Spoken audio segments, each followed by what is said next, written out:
you and I are regulars on the Chicks on the Right show every month. And I was very disappointed. Absolutely. Love the Chicks on the Right. Yeah, so Amy, Joe, and Miriam send their love and support. I have a question for you. With the recent attacks on the Tea Party, funded in large part by Mitch McConnell, when they took out Senator McDaniel in Mississippi, largely funded by Haley Barbour, if we do take the Senate as all polls are looking toward, what is your confidence that anything will change significantly under the leadership of Mitch McConnell? And do you think we'll be able to defeat amnesty, since the Republican Party is largely bought and paid for by the U.S. Chamber of Commerce, who wants cheap labor? My take on all this is, you know, by and large, to be honest, I've stayed out of it all. In the last few years, I've trained my sights almost monomaniacally on the other side, on the left, on the progressives, on Obama.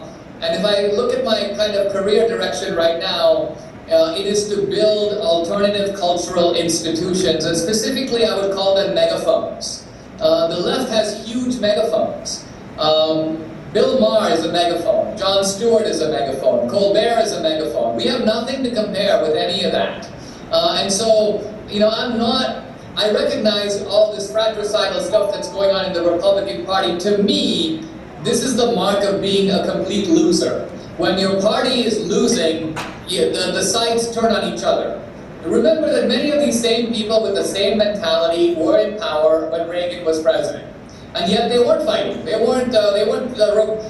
conservatives weren't throwing out the libertarians, and the libertarians weren't trying to get rid of the social conservatives. Why not?